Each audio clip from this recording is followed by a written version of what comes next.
You'll take my life, but I'll take yours too. You fire musket, but I'll run you through. So when you're waiting for the next attack, you better stand, there's no turning back. The fewer sounds, the time begins. But on this battlefield, no one wins. The smell of earthly smoke and heartless breath is a virgin into certain death.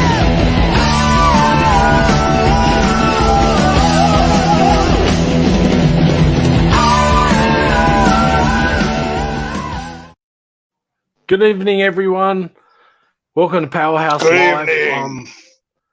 I'm Paul Vaughan, and this is The War Machine. The War Machine, and I'm pumped up. Let's go, brother. We're very pumped up tonight. We've got a really big show again. We've got a special guest. He's going to join the show very, very soon. But, brother, how's your week been? How are you? Very good. Yeah, I'm going good. I mean, nothing's changed. We're still in lockdown, but we're trying to push forward, and everything's going okay. It's all right. It's okay. Yeah, we're both lucky to be working, which is good. Exactly. And stuff. So all the people out there who are not working and who have lost their jobs and stuff, just keep your head up. And stuff. Keep your head up. We send you our love, and yeah, we do, and our support and motivation to you guys. So thanks a lot for watching the stream. It's only a couple of minutes in. But yep. War Machine, tell us a little bit about our guest. We've got a special guest tonight. It's an international guest. Yes. Can you tell us a little, just before we bring him in, just tell us a little bit about him? So, I've known this guy for a long time. Maybe we've spoken on and off for maybe a period of 4 years. He's one of my bras. He is a guy that when you're an athlete, it's important that you have people that you draw motivation from, and especially you have people that are on a level that you can appreciate, a level that you respect, and it's everything gels into one. And Tanner's one of my guys, and I call them my war boys from this crew of just like fitness athletes. Guys that we all draw from each other, motivate each other, and we just keep each other going. And it's, for example, during this lockdown, I haven't been, I've gone from a guy that's trained 4 hours a day to a guy that's had the permission to train 1 hour a day with no equipment. So it throws your whole system into a big spin, and it's hard to recover from. But when I'm feeling down, I'll go onto Tanner's wall, and he's like, doing this real solid workout, and and he's super positive, and he's just, he's frying his body, and it's and it helps you. It helps keep you. It helps keep your mind going. So Tanner is. The reason another reason we have Tanner on is I did try for the program to get a fresh, not a fresh wrestler, a new wrestler, like modern, someone fresh into the game that would want to tell their side of the experience as opposed to someone, because Paul and I have been around for a long time. So that's why we have Tanner. Yeah, well, let me just tell you about him.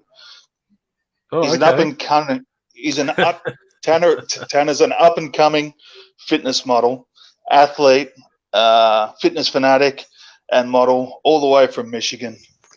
Here's the man. Hey, bro. What's up, guys?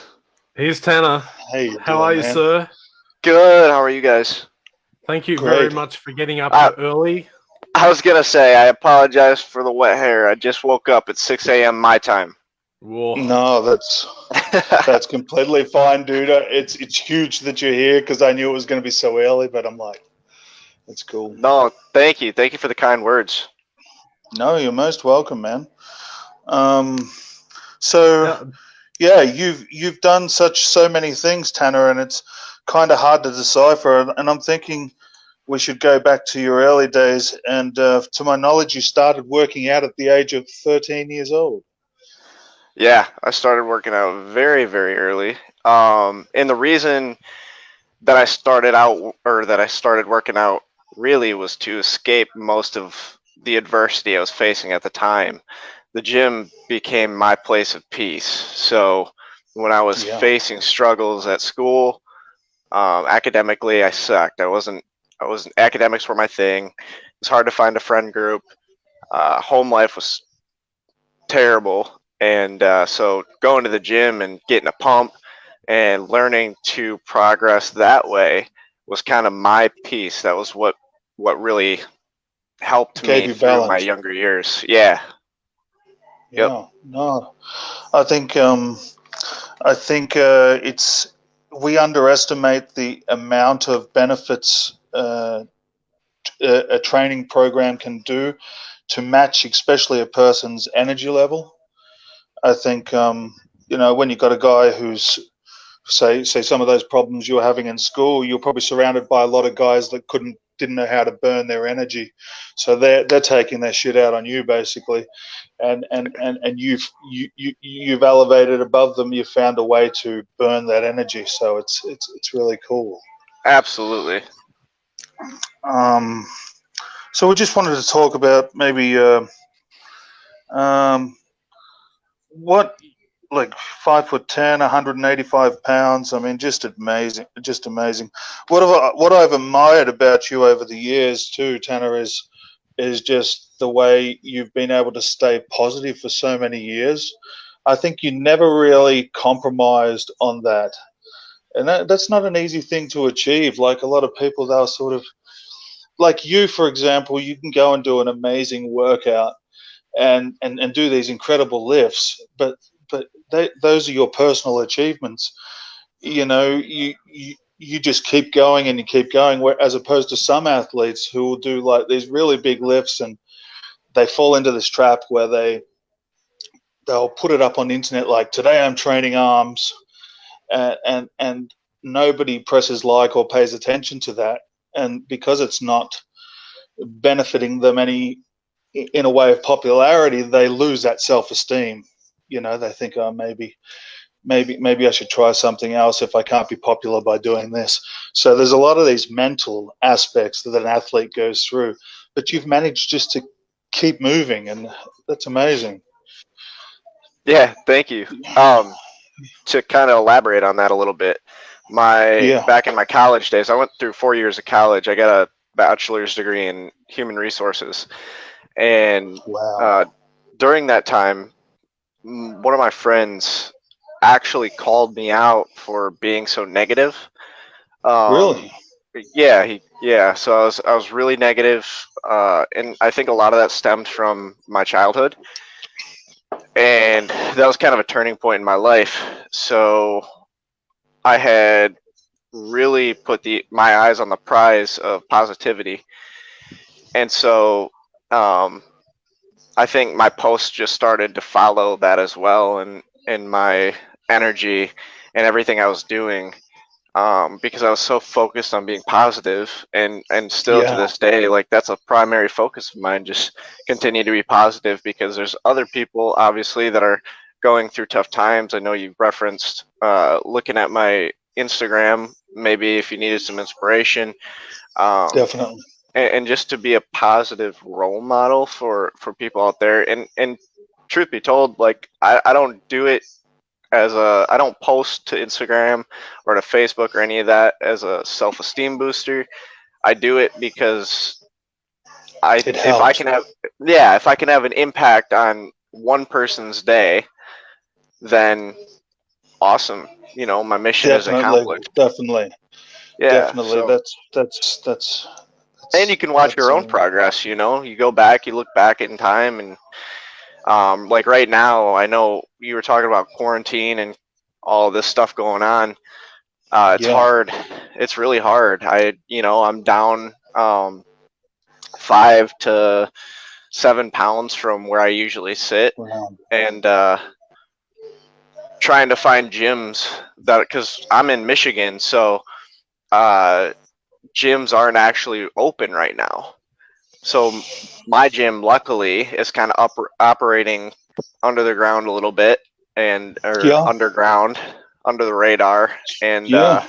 so I've been able to get in there a little bit. That's great, and they're probably Yeah, I'd imagine they've selected the guys that are, Yeah. that are genuine and take all the precautions. So Yeah, yeah, absolutely. no, that's really that's really cool.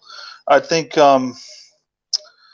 you know, yeah, I think it's just that training. I'm similar to yourself. Like if when I've done some huge, massive lifts, like I've done almost 900-pound power lift, and I didn't Wow. even jump on I didn't even jump on like Instagram and be all like, hey everyone, let's celebrate. I just went home, hopped in the shower, and carried on with carried on with But you shit. got that personal And achievement. yeah. And I see that you do that a lot too. There's just so much that you do, and I always notice the amount of control that you display when you're training, especially doing those really controlled like lateral raises and flies, and it's just so the the the form is amazing. It's quite incredible to watch. So it's all these moving parts that can help people through tough times, depending For on sure. your interests, of course. So no, you do a great thing, Tanner. You really do. Thank you so Um, much. you're most welcome. So thinking about um, you on your modeling size of it, what age was you roughly when you had your first professional photo shoot?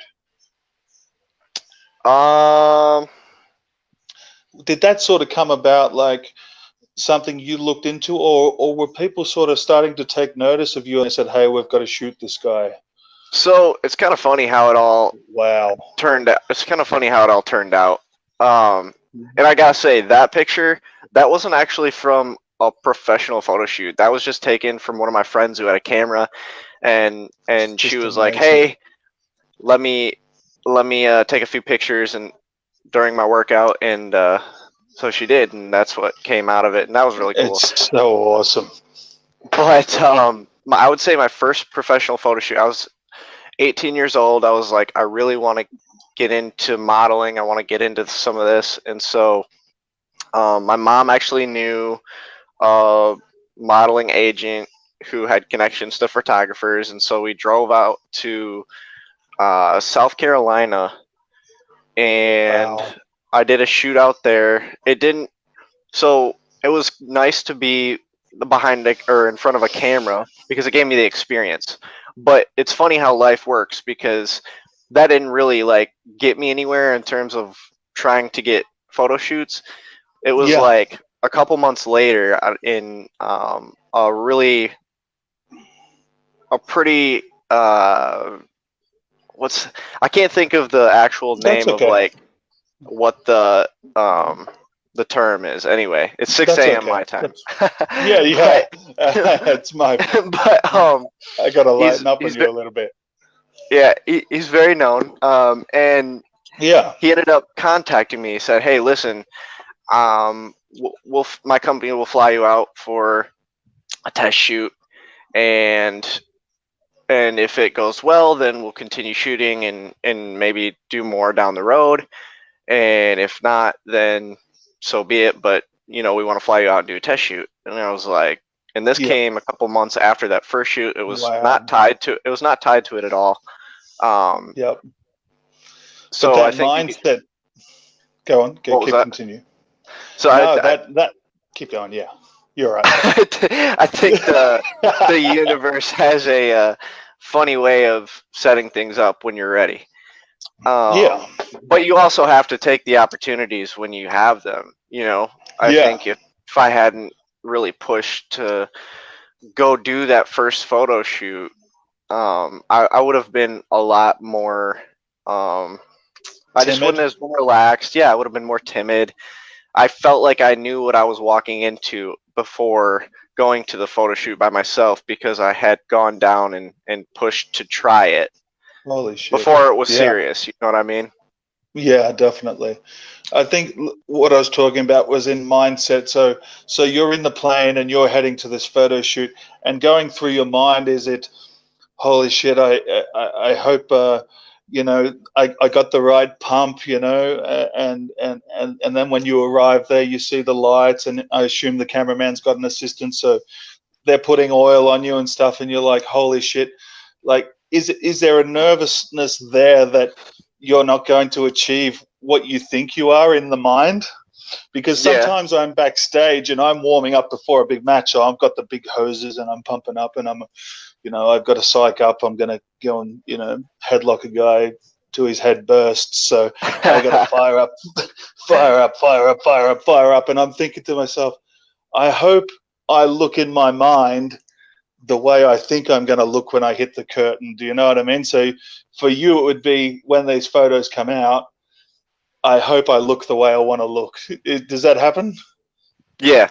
Yeah, and it's funny because my first photo shoot, and even a couple after that, I came in pretty small. I kind of overtrained. I over dieted, and just Wow. I tried to prepare too much, But I learned from that, and I mean, it was terrifying going in because it was like, okay, did I diet enough? Did I train enough? This and that, and all these moving parts, kind of like you were saying, and just making sure that when you get there, because they're using their resources to get you out there, to pay you to have you stay and whatnot. And when I first initially got there, I was met with the photographer and his assistant, and they're like, "Hey, we're gonna sit you down right now. We're gonna do a quick interview." And I was like, I've never even been on a photo shoot. I don't know what you like. What do I say? So, we sat down for probably 10 minutes trying to do the interview, and that was actually, I think that photo was from the first one that we ever did, maybe the second one. Wow. Anyway, Incredible. yeah. So it was.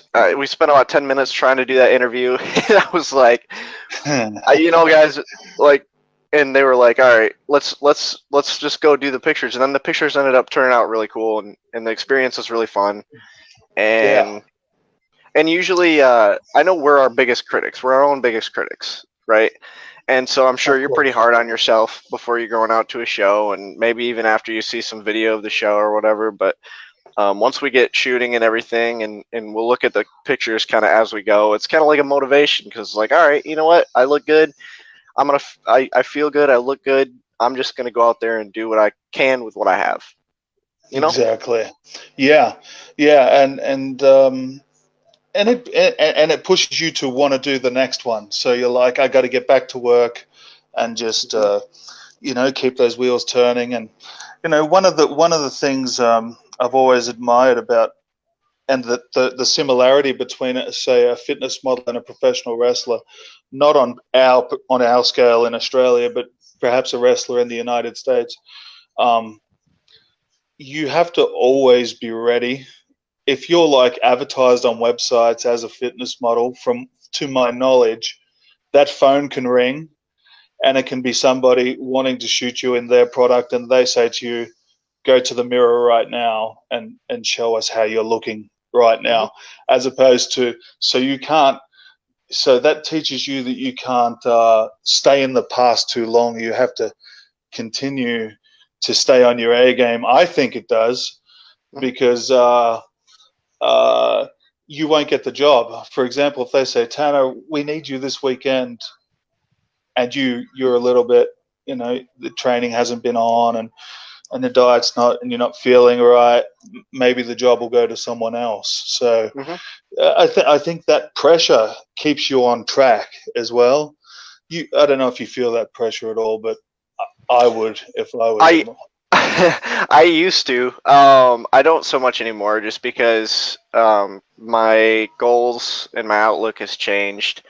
I don't allow myself to feel the negative pressure from that so much anymore, just because if I'm not in my if I'm not in my tip top shape, I'm not worried. I don't consider myself in my tip top shape right now. I actually made a post yesterday. I don't know if you saw it, but I had a bad workout, and that's the other thing is realizing, and I try to share like my negative stuff as much as my positive stuff. not to be negative, but to show everybody that it's not all sunshine and rainbows. Yeah, exactly. And to help somebody through their negative times because they can see somebody who's also going through negative times, sort of thing. Yeah. But No, that's cool. yeah, Yeah, I think where that relates to the similarities with a pro wrestler, especially a full time one, is if you don't stay in shape and you stay good, and that's your full time income. If you let yourself fall out of out of shape, maybe off your game, you can't get any work. So you just you have to keep. So no, that's the relation there. Bodybuilding If I comps. can ask Did you? Sorry if I'm question, keeping you brother. for too long, Tanner. Yeah, go for it. no, you're good. You're good. Go, Paul. Tanner, when you first started working out in the gym, what was your main motivation to get in there and actually do it? Because being like Kane and myself, we're in our, well, I'm 50 something, and Kane's he's still a young guy, but getting that motivation to get into the gym, every Better couple say of that. days or just doing that workout, how was it for you when you first started doing it? Oh man, I started because I was very small, and my motivation to get in there was mainly because I wanted to be big. I wanted that confidence, and every day that I was in there, and every day that I saw progress, I was able to feel better. I was able to feel more strong and powerful, and really that helped me overcome my fears. And like I said, it helped me deal with a lot of negative things that were happening in my life. And so that was my main motivation, man. It was just, Definitely. it was really all those things in one. There's actually a YouTube clip of Tanner, which is called, I think it's titled "The Dream," and it's like 1 year's progression, and it's like bathroom selfies from when Cool. he as he progressed along, and you can just see in every different photo, you notice improvement, and then sometimes similarity back to improvement, sometimes, and it just bounces back and forth, and it's that it shows consistency. Holy shit. It's really worth watching. It's really Did you worth watching. Thank you. Far out. Tanner, did you look up to anyone to help you motivate? Was there any people like actually in your life, or any say celebrities who were big gym people or athletes, or football players or anything like that you used that as a There centerpiece for your wasn't training? really anybody in my life per se that was as serious about fitness as I was, but there was definitely, I don't know if you guys have ever heard of Greg Plitt. I don't think so. I'll look him up. Okay. So he was big time fitness guy. And he was more relatable. He was more of the natural physique. And basically kicking ass, working hard to achieve what you want to achieve. And like I said, just the very natural, hardworking. His work ethic was off the charts. He was such a motivating dude, and I looked up to that, and I was like, man, I want to be that. I want to be motivating. I want to be able to talk to people and give them the confidence that he gives these millions of people who watch him every day. Rest in peace. He ended up passing away during a energy drink video shoot. Really? Holy Yeah, shit. look it up. It's a very odd situation. I'm not going to go into Jesus. details, but it's a very odd situation. I definitely will. Yeah, but he's amazing. Very motivating dude. And that's one of the things too, because he's a natural, relatable guy, and that's what you're known for. Like, one of the things is you're known for is that natural athlete, natural, the men's physique, all that sort of stuff. The achievement is what you've done with the diet is amazing. It's all about aligning the diet with with your work rate, and it's you're almost a genius in a sense of the time and I wouldn't go that focus far, you've but got. but yeah, it really does come down to like a science, and Yeah. that was the perfect word to use, is alignment. Because if your diet is not aligned with your training, like you're not you don't have a chance, you know, Yeah, at least to exactly. do what I'm doing. And not everybody Yeah. wants to do what I'm doing, and that's fine. But Yeah. Yeah. It all depends on how much you want it. Yeah. yeah, exactly. Yeah, definitely. And did you do men's physique before you were 19 or after? Um, I think I did Can't remember. I think I did the show when I was 19 or When you were 20. 19. It was Okay. either 19 or 20. Yeah, because some young athlete messaged me the other day and he was asking me, and I'm like, I don't know the question. He wanted to look into getting a what they call a teen trophy, but you have to be in the competition before you can't be older than 19 to get it or something like that. Yeah. Okay. I Yeah, don't know what the and if the team trophy is I'm not super familiar with that term, but term. um, age really has no effect on if you want to compete or anything. It really comes Yeah. down to like if you want it, you know, like if you want to Yeah. compete, then and you don't know what you're doing, hire a coach. Do something that Ex- invest in yourself, and in the end, the experience is going to teach you more than anything, whether you do very well or you don't. So go for it. exactly. All gas, no brakes, you know? Yeah, just go all in Yeah. and see how you come out, I guess. It's Do it and pretty then figure it cool. out later. Hey, listen, I, I I have a mentor for the things I'm working on in my life, and I can't tell you Wow. guys how much it's changed me as a person, and having the community that we have under this mentor. And one of the things he preaches is do it now, figure it out later, because life's so freaking short, and Mm, and if you don't take the opportunity to do the things you want to do now, they might not be there. So exactly. just That is an freaking go for awesome. it. That Yeah. is an awesome vibe. That's an awesome mentality. You'll have to pass that on to him from us. Yeah, that's really cool. Because sometimes if you hesitate and you hum and ha, life just passes you by, doesn't it? So you Oh, really just have to shut down and do it, don't you? yep. Um, Absolutely. um, what I had some other Tanner, sort do of you things. do a? Sometimes Sorry, mate. go for it, Paul.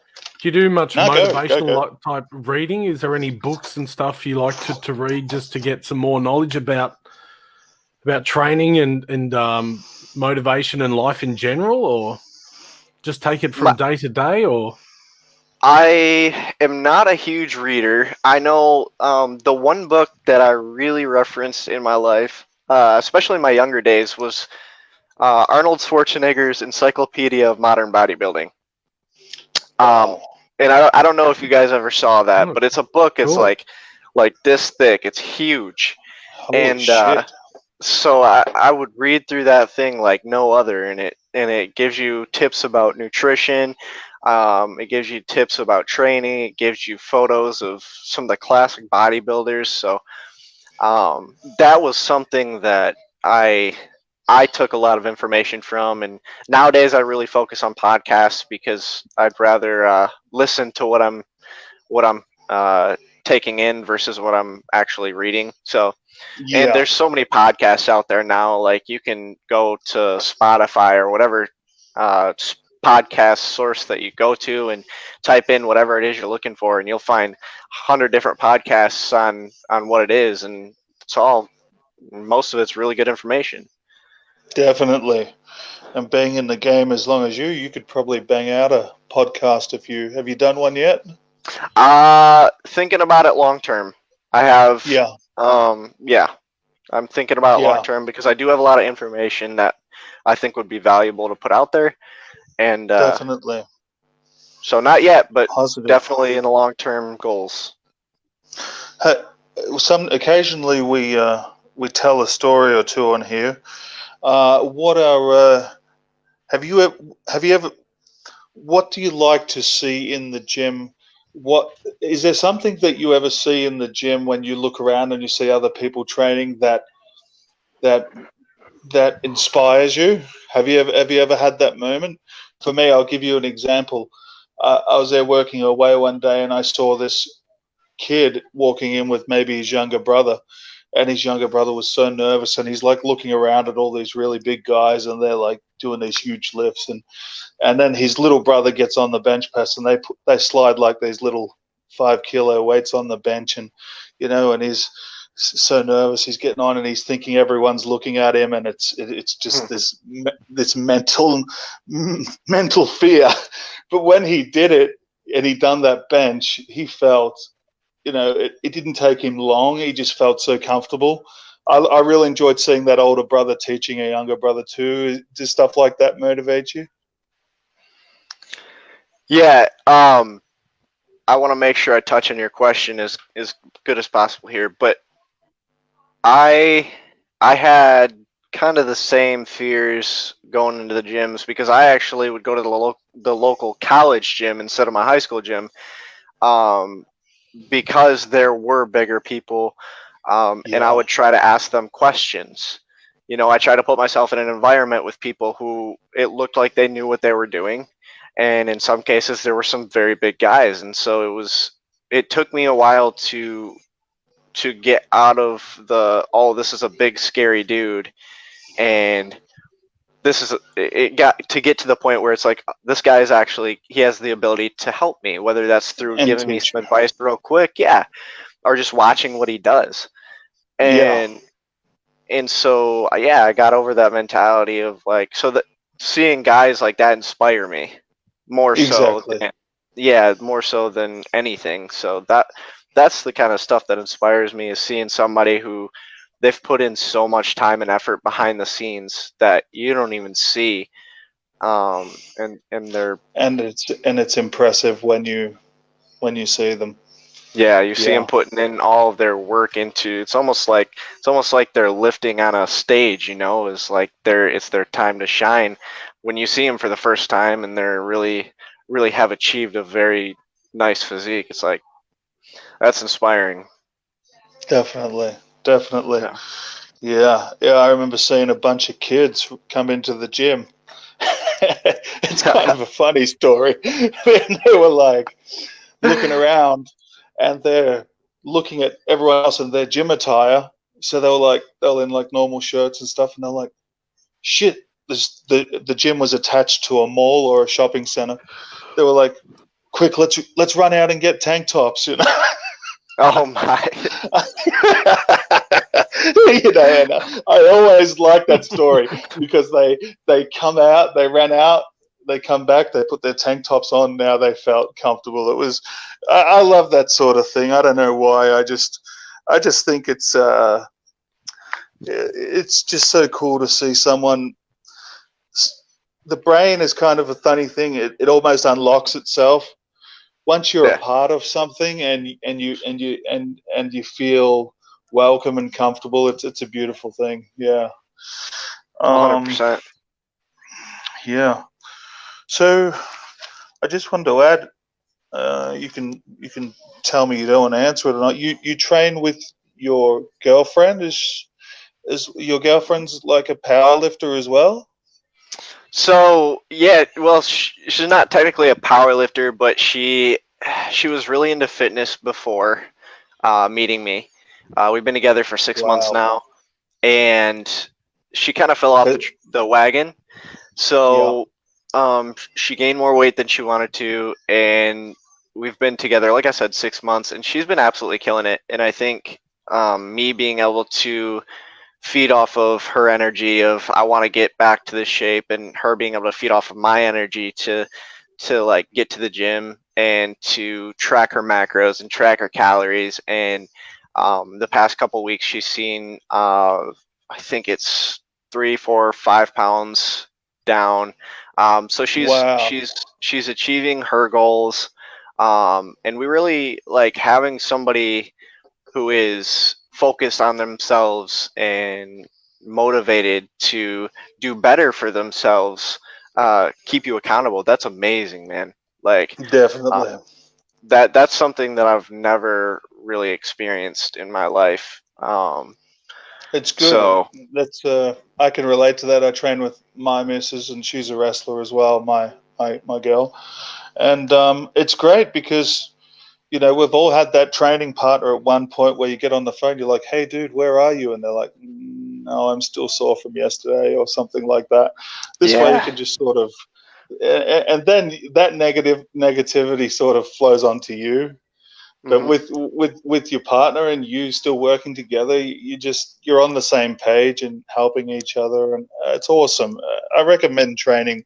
A lot of people won't do it, but I recommend training with your girlfriend because it's just the benefits are amazing. Yes. That's Now, awesome. now, I've seen, I've seen times where there are couples who probably shouldn't work out together, and in that case, then I respect that line. If you if you're the type that can't work out with your significant other, that's fine. Leave it at home. But Yeah, like come I on. definitely can, and she's What? actually the reason I'm awake right now. Because I didn't end up getting to bed until really late. So she Yeah. woke me up. She's like, "Hey, you got the interview to do. Get up, come on." And so yeah, she's my accountability piece. She's actually sleeping right next to me. That's so awesome. Like, you do this, I'm just gonna rest here for a while, all Yeah, right? exactly. Get out of bed, come on. My missus No, is we like very that. much She's thank like, you for "Cool, getting let's up watch a so good early, movie Tanner, too. together," and then she falls asleep. Yeah. I spoke over No you, problem, Paul. Paul. Go again. No, I was just saying No, no, no. I was thanks just very You much saying. know, for getting up. And do you do any running, Tanner, at all? t- so yeah, just before that, I usually get up Sorry. at 5:30. So Yeah. it is early, but I'm used to this time, except for when I go to bed late. And I went to bed late last night. I was up working quite late. But I do run. However, running has never been like a huge, I guess, happiness point for me. I love sprinting, so that's an aspect of running that I can tolerate. So if I need to get Okay. some running in, if I'm doing more of a strength based workout, that's not really going to get my heart rate up, that's not going to be kind of a cardio workout as I work out, then Yeah. I'll go hit some sprints. I don't like long distance running. If I'm going to do long distance anything, it's probably going to be biking. Definitely. Yeah. No, Have, have that's you ever awesome. done any Have you ever done any boxing? Boxing, you know, I did we had an MMA club at in college, and that's the closest to boxing that I've ever done. Um, but as for actual boxing, I have not, and I actually really want to get into some of that side of things. I would love to get into boxing. I would love to do some more MMA, and learn more in that sense. As a kid, I did Taekwondo. So I have that active background. I just never really got fully into the martial arts or anything. Yep. See, Cool. yeah. I think like touching on the running too. There's a conception there where doing a cardio, it doesn't actually burn fat directly. It lowers the calories, Mhm. which leads to a burning fat. So It's all if you've about got energy balance. exactly, so Yeah, if you have your diet and everything on track in other areas of fitness, you don't really need to do those big runs because yeah, everything else exactly, you're exactly. balancing it in other areas. That's the thing, and I don't do cardio to burn fat. I should have Yeah, highlighted that. I don't do cardio to burn fat. Um, I do cardio for my heart. yeah, So and just overall health. You really, if you're working out, if you're wrestling, Yeah, people underestimate how cardio or how physically intensive wrestling, boxing, all of that can be. I mean, that definitely. it is no joke. No. So, so it's all about the energy balance, calories in versus calories out. Yeah. And See, Paul always he finds it comical because I'll find this, we're in confined spaces backstage at wrestling, and I'll be jogging from one wall to the other, right? And the reason, and it's a small space, so it's like there's not much you can do, but I'm just trying to warm the heart up, get it ready for that hard pumping in the ring because, uh, you know, when you're so calm all day, your heart's nice and steady, and you get in the ring, that sudden adrenaline, if you haven't got a fit, healthy, strong heart, you're going to just burn out real fast. And oxygen makes cowards of us all, even when you're training. If you don't have a strong heart, if you don't have a strong heart, if I'm doing a real heavy, like a 300-pound behind the neck shoulder press or something, and I run out of breath, I'm not running out of strength. I'm actually running out of breath, and that's a show of poor cardio, So it's you just got to balance it out, yeah. for sure. Yeah. Well, thank you for everything, Big Tanner. You're Hey, a not a great problem. man. The way you contribute to society, it's just it's on another level completely. The amount of ways you help people. What sort of have you got any place you want to sort of head towards in the future, like perhaps your own gym, or or like a little school where you can take on your own clients and maybe build it up with your own equipment and stuff, or something like that? Have you ever thought of that? So having my own gym was a dream of mine. Yeah, However, since Corona hit, things have changed, and I I'm like to sorry to hear think of that. myself. Oh, that's okay. I like to think of myself as very adaptable, and like I said, I think sometimes the universe pulls us in directions that we may not understand all at the beginning, but um, Yeah, I've taken on full-time online personal training, and that's the mentor I was referencing was um, for full-time online personal training. And so my ultimate long-term goal is to have as much of an impact on people's lives as possible through health and fitness. And eventually, I don't know if I want to do this yet. I kind of played with the idea, but getting into some corporate wellness because I yeah, was I spent 2 years prior to this in a corporate setting, and the dieting habits or the lack of dieting habits and the lack of movement and the lack of training and the lack of just yeah, overall health in a corporate setting is yeah. staggering. It is I could well imagine. it is insane. It almost it's sad because you It see all these is. people who are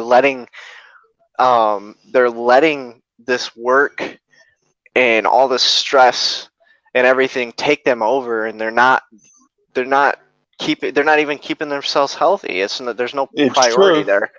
Yeah, It is and true. so Yeah. go ahead. No, I actually watched something on about we've got a lot of miners up in like the hotter parts of this country, and these miners, they're just working, but not necessarily the most labor intensive. And some of these guys get so out of shape where they get stood down from work. They say, "You guys are you're too unfit. We can't trust you down in the mines anymore." There's no balance of, hey, where they say, I can't work 24/7. I need to take time to look after myself as well. So Yeah. that's similar to what you say. It's amazing how money, I guess, the thought of money and the pressures of life almost overpower your own health. Yeah, health Yep. and it is sad, very And sad and I topic. fell into the trap. Man, when I was working there, I stopped eating the way that I should for my body and for myself to maintain my goals, to maintain my physique. I ended up getting pretty small, and Wow. I didn't feel good about myself. I knew I was better than that. I knew that I had the discipline to keep my body right, but I was working so much and I was trying to prove myself in that setting. I think a lot of the times that's what ends up happening for a lot of people is like you're trying to prove yourself. You want that promotion. You want to look Definitely. good. You want to look good for your boss. You want to look good for your coworkers. You want to do good. You don't want to mess up. And so a lot of people they just it's yeah. I fell into my own trap there. So that's if I can go in and change lives. I think that's something big that I can influence. So Definitely. I yeah. agree. I really think Now, you'd be Tanner, an asset.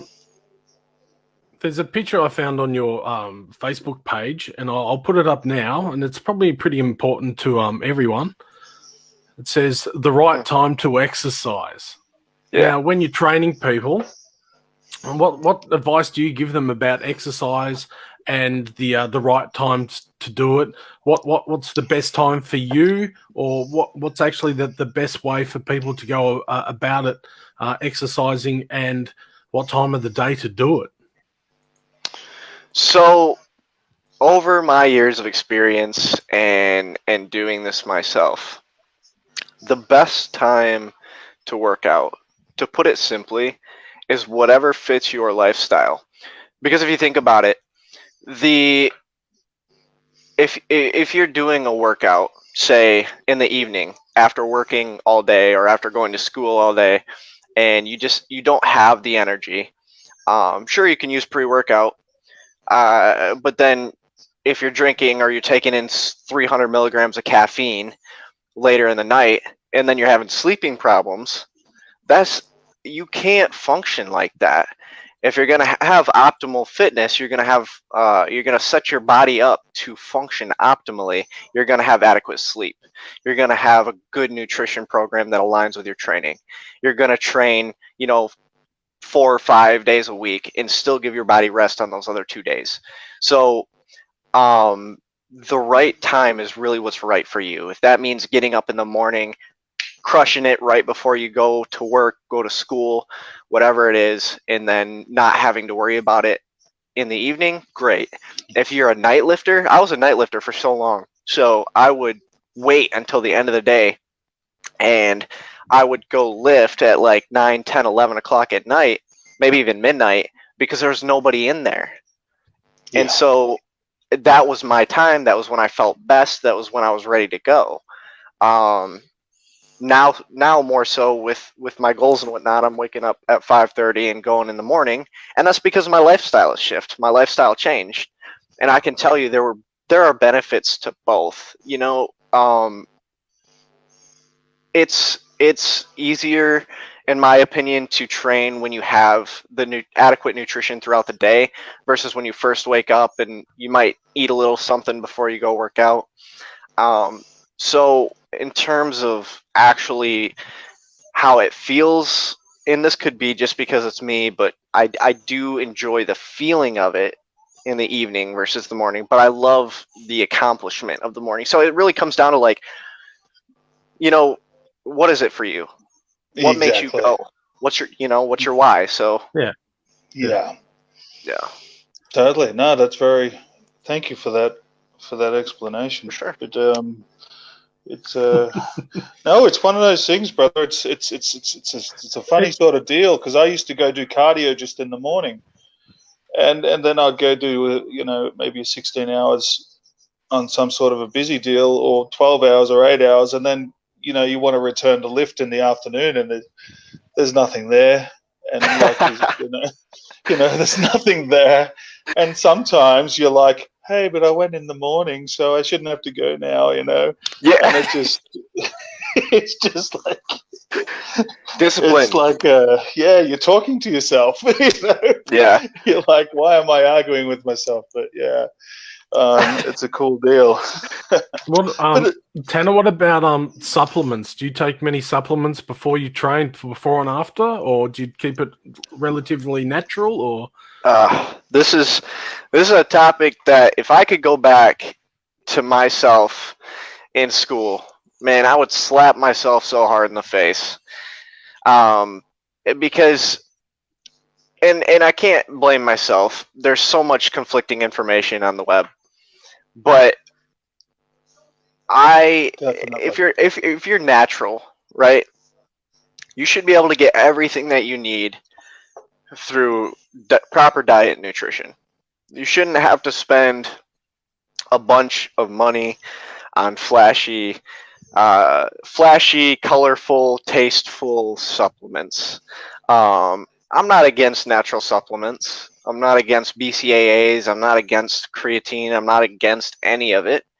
I'm a super health freak. So when it comes to like artificial flavors and potentially harmful ingredients that you're using every single day, which you find a lot.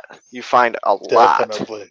in these colorful, in these tasteful pre-workouts and BCAAs and all of this.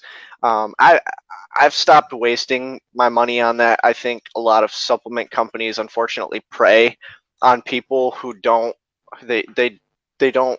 A lot of people don't really understand how they work. They just see that, oh, here's a supplement that's going to help you burn fat, or here's a supplement that's going to make you grow more muscle, and they don't Exactly. understand, like, they don't understand what they're even putting in their body. And Yeah, it's true. so it's hard because nobody really I shouldn't say nobody, but there's a lot of people, even myself, who don't really want to look into it and do the research for themselves to see, what is this and what is it actually doing? Is it actually helping me in this situation? Or am I just taking this because I want a magic pill and I don't want to do the work? And Which is what's advertised sometimes. yeah, no, seriously, it is. It's you can't out supplement a bad diet. No, You can't you can't be in a giant caloric surplus. You can't be in a caloric surplus at all and take a fat burner and still be in a caloric surplus and lose weight. Like, you have to understand. You have to understand energy balance, and I think if a lot more people, that's why I want to keep preaching the things that I'm preaching online, because if more people just see the basic concepts and kind of get up like the root fundamentals of what it is they need to do, then it's going to eliminate the need for spending all this money on supplements that they probably didn't in the first place. They could spend that money on actual food that's going to help them get to where they want to get, or yeah. So diet wise, Tanner, are you vegetarian or vegan, or you like to have a big steak? So, like I did tonight. I love steak. I love turkey. Attaboy. Yeah, steak and turkey are very high on my enjoy list. Now, I have to say, I have a condition called Hashimoto thyroiditis. So it causes me to have to really look at the things that I eat. And so I'm restricted to a lot of foods. And I also have allergies in the form of egg white allergies and milk allergies. So in milk and egg whites here in the United States, everything. So I've had to learn to eat around that. Fresh I've had to learn to eat. What was that? Like fresh produce, mainly. If you have to avoid those milk and egg products, you're looking at fresh produce, vegetables, greens, that sort of stuff. Man, I'm bad with greens. If I need my seriously, like, I don't go out of my way to cook I don't like cooking vegetables, so that's one form of supplement where if I find like a natural, and I've found some natural green supplements where mine right now, it's a pre-mixed smoothie, so it's got a bunch of greens. It's got some fruits, and something that I can just drink right first thing in the morning, so that I'm not eating, like broccoli or peas or whatever with my turkey and rice and beans or whatever I'm having. Um, Yeah. so that's Very cool. that's the greens. Remind me real quick, what topic? What topic are we on? I'm waking up. Diet. We're reminded- talking about diet. Diet. Yeah. So, yeah. Just Yeah. just your your diet It's mainly. fine, bro. It's That's cool. So if we're gonna get into my diet a little bit, the one vegan thing that I do have is a vegan gainer, and I haven't been eating it because I've been trying to create my own, like, just throw in. We have like a flax protein milk, so I mix that with some almond butter and some hemp seeds and some chia seeds and a little bit of honey for some sweetness, and just getting Wow. like protein through that instead of getting or utilizing like a protein powder. When I do utilize a protein powder, it is a vegan athlete gainer powder, so it's like it's very cool, and I would suggest it to anybody looking for a good protein that's nutrient dense. So it's not just a protein isolate where it's just protein. It's very protein dense, it's very carb dense, and it has some fats in it as well. And it's very clean. yeah, it's very, very clean. It's actually based out of Canada, and Wow. yeah, that's another thing with supplements, man. Is a lot of people look for, when they look for protein, they don't really understand that concept of like this athlete gainer isn't just for athletes who want to gain weight. It's a nutrient dense, almost meal replacement in a sense. Yeah. That That's come a anyone long would way. have. Yeah, for efficiency, if you can't make a meal, or if you don't have time to get an extra 720 calories or 400 calories or whatever serving size you use, Yeah. you have that choice. So and yeah, I've I don't- basically. I don't. Go ahead. Yeah. I don't touch on my diet because a lot of people will run. Like the shopping trolley is loaded. My diet has been pretty consistent for the last 3-4 years. Like I said, I like turkey, I like rice, I like quinoa actually. But pretty much when I wake up, I'll eat some turkey sausage, and I'll have Sweet. that green drink that I was talking about, and some cream of rice, and then I'll go through my day and I'll have about two meals of turkey, rice, beans, almost like a taco bowl. And I'll switch it up with different sauces and different salsas to kind of switch up flavor.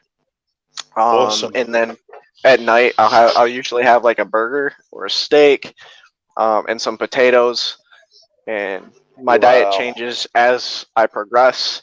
So yeah, but that's kind of the It's bones, good. the It's bare good. bones of my diet. Yeah. And we're not talking about a diet you've come up with like overnight. This is stuff you've played around with over, since you're, quite Yeah. young. So that's how you've gotten it down to Well, a yeah, and fine I sort was- of art. Yeah, and I was eating eggs every morning. I was eating chicken. I was eating milk products, and that's why I was feeling so crappy. That's because I didn't even Yeah. realize like what I was eating at the time was causing my body inflammation, was causing my body to react negatively. And so when I got that allergy test, they were like, "Hey, you can't have these things." I've had to adjust. So just like you said, man, like this is years and years of playing with different foods and what works for me. And I've finally found like a consistent diet to where I feel good, I function good, I perform good. And so it takes a long time. Definitely. That's Trial and why error. going to trainers like Tanner Paul is so important. As I always say I know I've told that this has been a debatable topic, but I always say if you're looking for a personal trainer, it needs to be where my mindset on it is, it needs to be a guy who's actually achieved what he's trying to help with. He's had a lot of success in it. So, you know, if you get a guy coming up to you in the gym who's a personal trainer, and I'm weighing in at 425 pounds, and this guy comes in at 60 pounds, and he says, "If you listen to me, I'll make you a lot bigger," you know. Yeah. I'm gonna maybe I'll headbutt him, or you probably won't see him again. But he will. It's just you have to go to a trainer that's had success, and that's why it's good to go with Tanner, because he's such an advanced athlete. His diet would be overwhelming to someone who walks into the gym tomorrow, but he can help you because he knows where he started and where he's at now. So he can simplify everything for a beginner 100%. all the way up to advanced. And like I said before, a lot of it is finding what fits your lifestyle. And so that's what I do with a lot of the people who look up to me for advice and for help in training and diet and whatnot. Is we help them find what fits their lifestyle so that this is sustainable for them. I just posted a testimonial from somebody I worked with back in 2017. I've been doing this for quite a while. I just recently went full time, but I posted a testimonial from 2017 where I helped a guy lose, I think it was 30 to 40 pounds over the course of 12 weeks. And he got his confidence back. I educated him on how to do it just as much as I helped him do it. So to this day, he reached out and he was like, "Thank you, because I can do this now." Like, when he started to see himself put the weight back on, which happens in so many cases, he's like, "Nope, I'm going to cut it off." He knew what to do, and that's my goal as a trainer, man, is to figure out how to help somebody live fit sustainably. Yeah, I think that's just awesome. What an achievement! Wow, that is fantastic. You know, that just having that you know, that's big, Tanner, real big. So good on you, man. Yeah. Thank you. I appreciate it. That's So about can you all do, I have for you, my friend. Yeah, what's up, Paul? You do fitness training as a full-time job? That's your full-time? Yep. So like I said, I did 2 years of like the corporate setting after 4 years of college, and then just recently, I would say within the past 4 months, 4 months ago was when I quit my corporate setting job to pursue this full time. And how has the coronavirus affected your life and the business, the fitness business over there? It's kind of gone in my favor because a lot of people are out of the gym. They don't really know what to do, and a lot of people, especially now more than ever, are really running around trying to figure out how to live healthy. Because, you know, we're living in a time where if you're not healthy and you end up catching this virus, you might not be in for a good ride. So there's a lot of people who are reaching out for personal training services. There's a lot of really good online personal trainers who are up and coming that are working to help people live healthy, train healthy, all of that. So I think coronavirus, it's caused a lot of issues. I mean, it's caused a lot of issues, but at the end of the day, the positive thing, for me at least, is that there's people who are actually thinking about their health now. Yeah, so I think it's something that had to really happen. Yeah, I totally agree. And I think when we spring back, we're going to spring back really good. If you know, you got to stay positive, but I think we're going to see a boom when we come back, because it's just the absence is like there's some sort of a crazy percentage rate of people that have a gym membership and those that actually use it. Yep. So for some reason they get that membership, unfortunately, and then they think, you know, oh, maybe I'll go in next week, or, you know, it's and they're paying these weekly fees. They don't even go to the gym. So It's because it's jaw jack talk of intent. All it is talk of intent. And what they don't realize is that you can't just get a gym membership and get fit. And you see this a lot as a personal trainer too. Is like people invest in themselves and they'll invest in your personal training, but they won't do anything because they expect it to just be done for them, and that's not the case. I mean, if you're going to get a gym membership, you have to go to the gym and work out. If you're going to get a personal trainer, you have to listen to the personal trainer. You have to be coachable so that they can guide you with their experience and their knowledge. And so a lot of people that do that, it's if somebody gets the gym membership and they don't ever use it, it's really just a jaw jack talk of intent at that point. And exactly. And all it takes, really, and I'm sure you can relate to this, is going to the gym and seeing that progress. Like once somebody new sees that progress and they feel it, and they start to feel more confident in themselves, they start to feel bigger or smaller, whatever their goal is. It's over from there. They're going to take it and they're going to run. Exactly. You know, it's like unleashing the hounds. You know. Yeah, unleash exactly. it's go for it, bro. I think a huge contributor to that too is the supplement industry giving people these supplements who do think it's a quick fix. I'm going to take these pills, get a gym membership, and I'm going to be looking like Arnold Schwarzenegger in his prime, you know? So, it's not going to happen. No, it's not. That's one of the things, like, Paul, I talk like, even if I worked as hard in my life, I'll never be Tanner, right? I have to find who I am as an athlete. Exactly. You know what I mean? So it's this balance, you know. Everyone wants to be Arnold Schwarzenegger, but you've got to face reality. I mean, you have to find yourself in order to improve. Yes, I love that, man. I love that a lot, and I can tell. Crazy. You know, just from your social media and the times that we've talked, that you are very self-aware, and you do know yourself, and you carry yourself very well. And I've seen a lot of the posts that you've made with fans interacting with you, and that is so cool, dude. Like, being able to do what you do, and like the picture, that's amazing, man. People look up to you, and I hope you keep doing what you're doing forever, dude. That's amazing. You too, man. Thank you very much. I really, really appreciate that, Tanner. No You're problem. a legend, man. It's great stuff. You're the legend, War Machine. I wish I had a name that cool, bro. War Machine.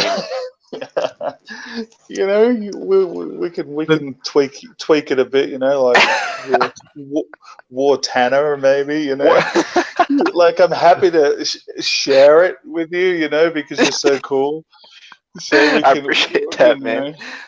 You know, we can work that out. People are gonna look at War Machine. Go ahead. Yeah.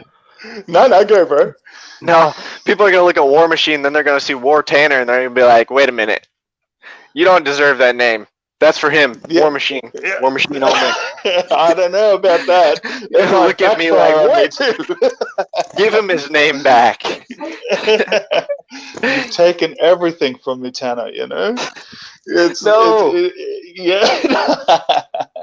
No, you're the man. I think it's, you know, you could talk for hours about the contribution you make as a trainer, and fitness trainers do make it. I've always had a love-hate with fitness trainers. The reason I say that is in this country, it's quite easy to obtain the certification to become a fitness trainer. That's here. But my pet, you probably won't like this, is they haven't gone through that journey of what they're trying to teach. Some of them, not all of them. So, you know, I see guys in the gym, and, you know, their arms are as thick as your wrist, Tanner. Maybe not as, maybe, you know, all the way up, right? and they're trying to train, you know. But there's all different levels. I mean, when we say what is fitness just being healthy, or is it getting to a physique, a nice physique, or is it just maintaining healthy life? There's all different levels. So Yeah, you and can't you're so really. right about that. It's very easy to get a certification here too. All you have to do is if you're good at studying and Yeah. you're good at test taking, you can get a certification no problem. I've seen obese fitness trainers. I've seen people Wow. See. who are skinny, just like you were talking about, who are scrawny, teaching people how to build muscle. It doesn't work that Yeah. way, and No, it's sad. it is sad. It's really sad because if you haven't experienced it, I think to be a personal trainer, you really have to have done it for Of years course. yourself. You have to understand it yourself, Yeah. and then from there be able to understand it from another person's perspective. Because if you're going to be their coach, you've got to be able to be in their shoes. So Exactly. Could you imagine walking on stage at Men's Physique, you Tanner, and you're on your game, and you've done your prep, and you're ready, and you got the oil on, and then you introduce a 60-pound trainer. Now I'm not saying that's going to be funny, right? but there's something there that doesn't add up. You know what I mean? yes, So yeah, by rights, yeah, there's something there. Anyway, it's hard. There needs to be some sort of a, you know, it's hard to get that message out, I guess. yeah, I see people doing freakish workouts, and it's stuff these inexperienced trainers have come up with, like, you know, one-legged squats and all sorts of this, trying to reinvent the wheel. And I guess they're trying to put their own stamp on training, but it's frustrating to witness. So dude, it is so frustrating because at the end of the day, it's the basics that are really going to prevail. Like, yeah, there's nothing wrong with doing different stuff. There's nothing wrong with training differently. But when you're teaching somebody and they don't even know the basics and they're trying to do a one-legged twirly toe step up, like what are you teaching them at that point? They don't even have the basic understanding of how to stimulate a quad or a exactly. hamstring, and they're trying to do all this crazy stuff. Yeah, It drives me and nuts sometimes, man. Because then, That's because one. That's go ahead. sorry. That's one thing that Kane and I have always talked about when it comes to professional wrestling, and we tried to tell the new guys who come in, learn to master the basics before you go on to, you know, the advanced level. Because once you know the basics and you can do it properly, that tells the whole story. Yeah. That can Exactly. tell a story. And that probably in you know, bodybuilding and being in the gym, it's the same thing. If you can master the basics of just you know, lifting and cardio and all that, you can you know, achieve what you Exactly. want without really, you know, yeah, breaking yourself. Yeah. because when you exactly when you witness it, and you're in the gym and you see it, and it gets inside your mind, and you're like, I want to go over there and just grab this guy and just tell him, stop paying this idiot, please, you know, like, stop contributing to this chain of bad teaching, you know, like, Yeah. if you're trying to do something like, some of the things you see, Tanner, and you've seen it yourself, and Oh, I have. like Paul, have you ever heard of a contortionist, Paul? That a guy with insane flexibility. I seen a trainer tell this guy, put your head between your legs and then grab the dumbbells and do these tricep push downs, and this guy's folded up like a bloody sardine, and Wasn't and that he's trying to chain triceps, and I'm like, what the fuck's going on? Like, you know, like, am I the only one that's seeing this? And it's like, I guess maybe gyms, I don't know if the only way to fix it is a gym could possibly assess their trainers or something. I don't know, before they let them in on and loose on these poor people. But anyway, I don't know. Brother, a contortionist. Didn't you do that in the ring with Corey Pearson in that match? Yeah, you just folded fold him up and into you had like a his arms and beach his ball. legs were going in that way, and turned him into a beach ball, and you and 3 points to the outside. Exactly. Yeah. So I think that's a message. Don't go to a personal trainer. If you want to achieve, in my mind, if you want to achieve a really good physique, you go to a guy that has it, and he'll show you the way. That's as plain as I can put it anyway. Yep. I wouldn't go to a guy who's obese and say, "Can you teach me how to get a six-pack?" Because, even though he might have done the studies, he doesn't have the results. Anyway, there's so much to learn outside of a book in actual experience that you can't get from a book. So exactly. That's a good point. Yeah. So Tanner, where's you teach people online as well? If people want to get in contact with you about training, you do that as well? Yeah, I don't even do in-person training. There is no in-person training right now because of COVID. So everything I do is completely online. Excellent. That's awesome. So where's the best place for people to find you if they want to get in contact with you? Is that the link I've just put up to your Facebook page? Yep. Facebook, Instagram, however you want to reach out. Just mention that you're a fan of Warhawk and I'll know where you're coming from. Or not Warhawk, War Machine. Where did Warhawk come from? See, I just noticed what's happened here. He's put Hawk on the end of my name so he can sneak away with the machine part of it. Yeah. So now we're looking at Tanner Machine. Now we're looking at Tanner Machine or the Machine Tanner. Right? So sorry, War Machine. You gotta watch this guy. Hey, you can't knock me for trying. Speaking about Hawk and bodybuilding, you can't go past the legendary Road Warriors. The Road Warriors, yes, definitely. The Road Warriors. Tanner was a legendary professional wrestling tag team from the mid-'80s up to the late '90s.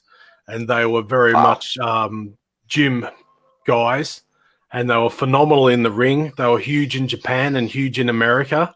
The Legion of Doom, the Road Warriors, if you want to look them up.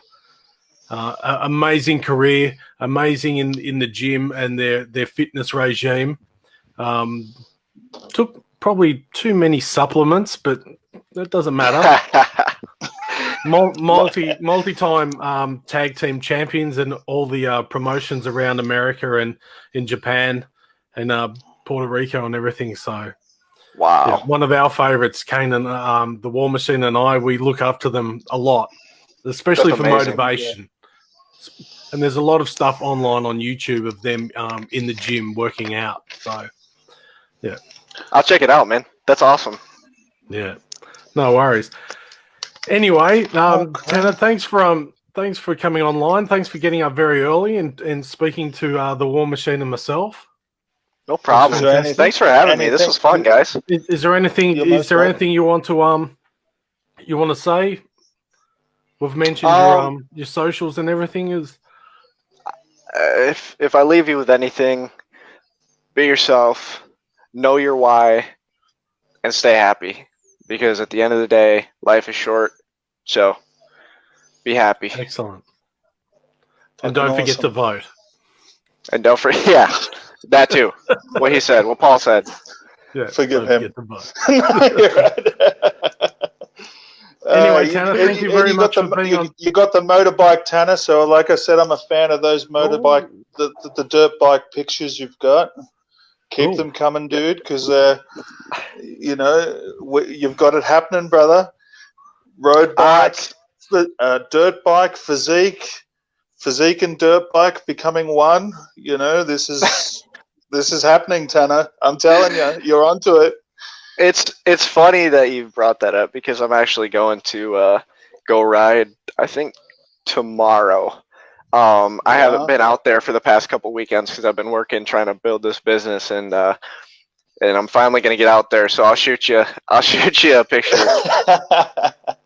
You're going to be doing the big Superman soon, and it's just going to be like these huge biceps holding onto these handlebars, Paul, and the legs are going to be in the air, and people are just going to be blown away, mate. I'm telling you, it's coming. I am in the midst of building my 8-foot ramp right now.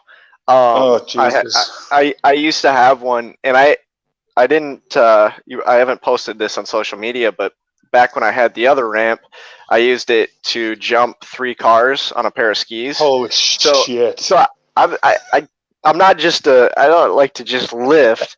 I like to kind of push the limits in other areas of life too. So I try to keep this shit! So there's a daredevil waiting in there, you know. Absolutely. Or I haven't seen a lot of that, but it's coming. Yeah, it's coming. It's coming. So. Yeah. He's got an 8-foot ramp, Paulie. Oh my god! He's going to jump the house with it, mate. Look out! Well, Tanner, send us through some photos, some pictures, and that to the War Machines page and to the Powerhouse page. We love to see what you're up to. For sure. If you got any words of advice for any of our fans out there, you're more than welcome to put them up on our page and that, and please stay in contact. It's been fantastic talking to you. Thank you very much to your partner, your girlfriend, for waking you up this morning. I'll make sure I let her know. You better make her a special breakfast, some coffee and maybe some toast or something. Oh, I'm taking her out for breakfast. Some eggs. Wait, what'd you say? Some eggs. No, I can't have eggs, remember? No, her, not you. I'm allergic to egg whites. But she'll have an omelet or something. Yeah. And they got, before we leave real quick, they got this awesome donut waffle. Can you imagine that? It's a donut waffle. Really? A donut waffle? I'll send you a picture, War Machine. You can share it with Paul. I Paul. think I could do some damage there. Dude, unbelievable. But if you could track your calories and your macros, you got that energy balance. You can stay right on track. Mate, that'll just fill the hole nicely. Yes. See that, Paul? Tanner the Beast, the Midwest phenomenon, is going to send me a picture of a donut. All right? It's a donut waffle. Donut waffle. Yes. I'll have to get the War Machine on the treadmill for an extra 10 minutes. Like an hour and a half. And that treadmill is heavy duty too, so it's working with me on it. So think of the treadmill as well. Don't worry, he works hard on that treadmill. It's great to have you, Tanner. Thank you, brother. Yeah, thank you guys so much. It's been so much fun. We'll talk to you very soon. Oh, the guns. The guns. All right, brother. Thank you very much. Have a good one. Thank you guys so much. Thank you, Tanner. You too. Stay safe, bro. Whoa, brother. That was Tanner. Excellent. Big Tanner, the man. Yeah, excellent. The phenomenon.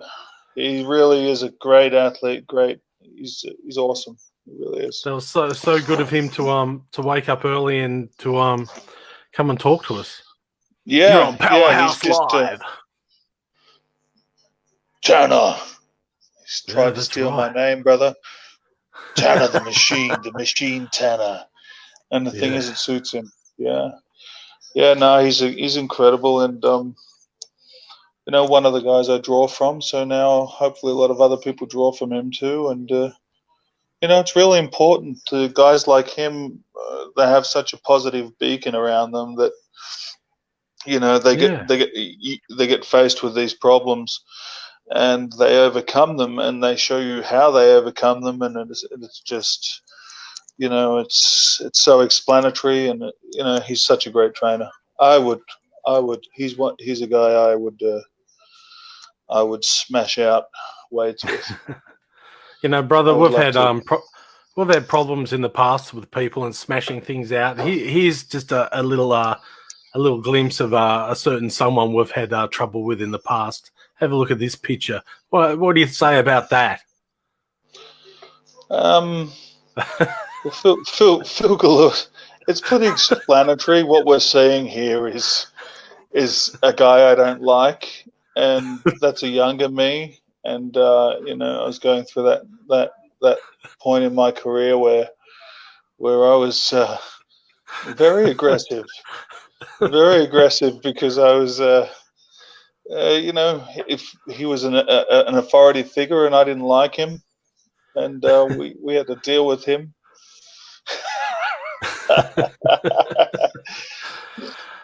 Well, brother, you know, I was going to say, next week we're going to we're going to have a new segment of the show where we're going to show some video clips of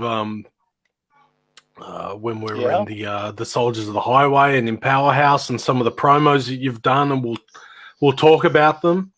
That'll be really interesting. Definitely. I've got one here. You up to looking for, into a No, before we do that, let's just show this. Yeah, I'm up for anything, man. This is a short little clip of you doing some lifting. Let's see if I can bring it up here. Hang on a sec. All right, friend. So, guess you killed. Thank you to all my Instagram followers. Thank you very much. I really needed the motivation because I haven't been training well. I don't do very well in the heat because of the 400 pounds. I've been doing okay lately, you know, not as strong as I have been in the past. I can't deadlift 1,000 pounds at the moment. Maybe 700 or 800 pounds if I tried. Maybe 700 pound shoulder squat. About my limit.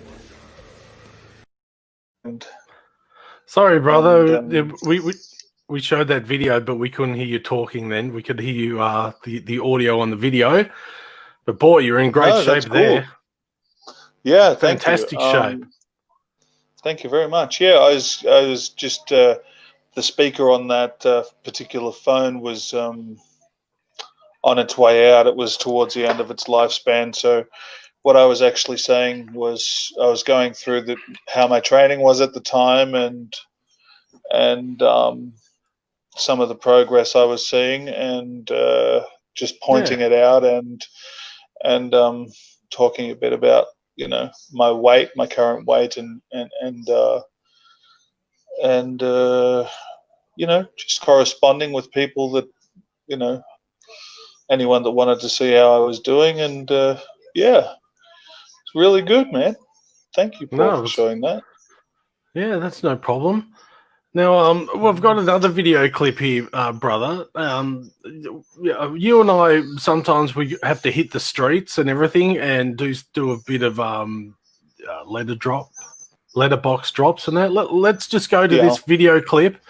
We'll let the audio go, let it run through. It only goes for 30 seconds, and then we'll get your opinion after this. Have a look at this. This is a Powerhouse early morning at its best. Good morning, Melbourne. Today, Powerhouse is hitting the street for a good old-fashioned flyer drop. Double-sided flyers.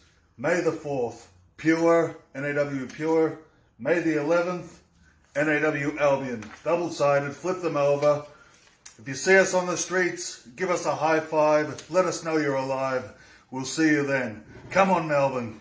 Get behind NAW. Hey, do you think they can put us on the flyer for once? Where is that? There's no Powerhouse. What's going on? Come on, Melbourne.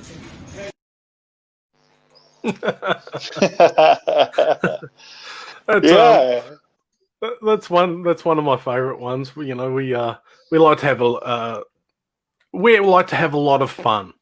That's the thing. Definitely, we have a good time, and we like to take the wrestling community on the journey with us too. So it's you know, it's kind of cool when you're doing flyers and you know, you got your mask on and you walk in the streets and people come out, because I like to do that sort of thing. I like to bit of interaction. I like to carry that business on a very intimate level with people, you know, and I think that's one of the cool things. I really like that. I like to be visited on the street and people come up and they're like, "Whoa, you know, are you a basketball player?" And I'm like, "No, I'm a wrestler," you know. take one of these flyers, come to the show, and it's just a really fun thing. I've always been interested in that from very early stages in my career. So you know what it's like, brother. It's just a cool thing.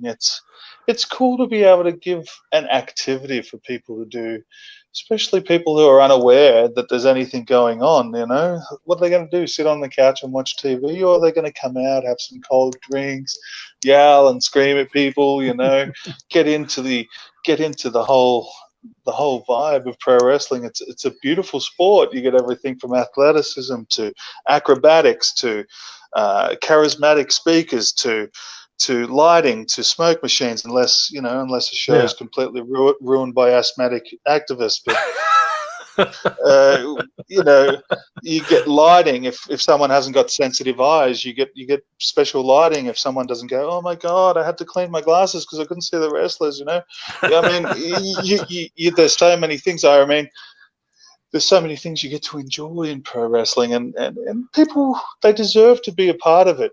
I remember I walked into a coffee shop one day, and I'm like, I haven't got a mask on or anything, and I hear this old woman, she must be about 60, WrestleMania, WrestleMania. And I thought, what the fuck's going on here? So I've got my back to her, and I'm not paying any attention whatsoever, and I'm like, please. The cafe is full of, there's suits, there's truck drivers, there's plumbers, there's concreters, there's this, and you hear, WrestleMania, and I'm thinking, oh no, please don't be referring to me. And then all of a sudden I get a tap on the shoulder and I turn around, WrestleMania, and he goes, Jesus, Mum, settle down. She goes, leave the guy alone. She goes, oh, I see. Roville, I come to the show of WrestleMania, And I said, oh. I said, geez, and everyone's looking at me and stuff. And then I was like, hang on a minute. How do I turn this into a advertisement moment? And then I said, yes, with a loud voice, I am a pro wrestler. And everyone, oh, really? What's your name? War Machine. Where do you wrestle? Albion. When's your next show? Next month. Where can we find you? Facebook. And suddenly, we have, more and more people that are just energetic, positive, and it's a really good thing. I enjoy it. And that's what that's about, brother. We're telling people, if you see us on the streets, don't be afraid. Come over, grab yourself a flyer, high five us. It's cool, man. It's so cool. I've actually been in the shopping mall up here I live up in around Paran and everything, and one day I had a guy come up to us and said, are you involved? You're a wrestler, are you? And I had to tell him, look, well, no, I'm not an actual wrestler, but I am involved. Well, you are. And everything. You are an aunt. Yep. Yeah, which was a huge compliment because, I'm not built like I'm a big guy, but I'm certainly not built like a wrestler. You are big. The thing is... Big. Lovable, that's me. You're big, lovable, and like. Thank you, brother. No. In all fairness, you're really big if we're speaking terms of not even just as a manager, but you're a big guy, and you just happen to manage a guy who's bigger. But imagine you managed. I don't know, a littler guy, then your size is going to mammoth them. So yeah, that's what I mean. So.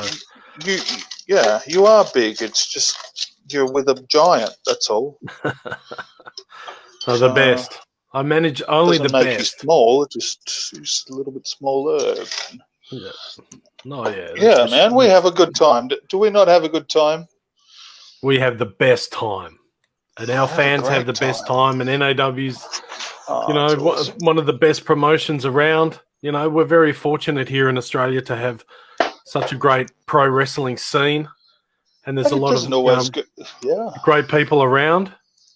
Yeah, sometimes it doesn't go our way, but we make sure in the end it goes our way because we'll just beat the living suitcase out of anyone who stands in our way. Yeah. Yeah. Hey, brother, that's what we do. Now, last week we had a bit of a problem with you and swearing, and this came up.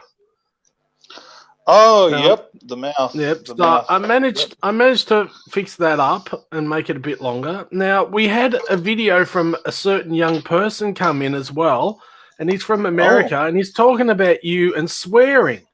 So I'm going to play this clip for a moment. So you better pay attention and okay. put that drink down. I hope that's a All healthy right, drink, or you've got my attention. No, you'll have that is. Tanner on the phone telling you to make sure Tanner's already you're tired. messaging me. He's like, dude, just because I'm not on there doesn't mean I'm not Yeah. watching. He's like, what's that shit you're about to consume? So continue. Now we've got a young man, and I think some people need to pay attention. If Mel Conway's watching, she can watch this as well and stuff. When it comes to people with potty mouths and stuff, just No. have a look at this. Watch this.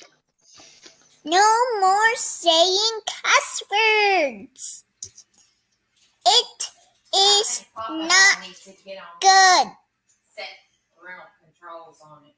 I'm putting a video on YouTube about no more saying cuss words. No more saying cuss words, guys. It's inappropriate and violent. If you say a cuss word, then you're like going to jail, and you're like, when you go to jail, if you say a cuss word, you go to jail, and when you go to jail, if you said a cuss word, then you're only going to eat broccoli and other vegetables for your whole life. You don't want to eat vegetables. Sometimes people like eating sweets, but I eat broccoli. So I'm okay with broccoli, but I do not want to go to jail. You cannot go to jail. And saying cuss words is illegal. They are now going to make a law about that. It is illegal. It is inappropriate. It is really violent. I better warn my school about that.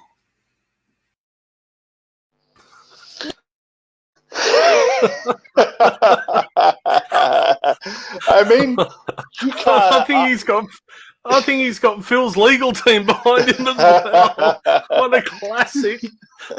You can't argue with tomorrow's youth, and No way, dude. They're you know they say the children of the future. What's that song? Let them guide you; they'll lead the way, and all that sort of stuff.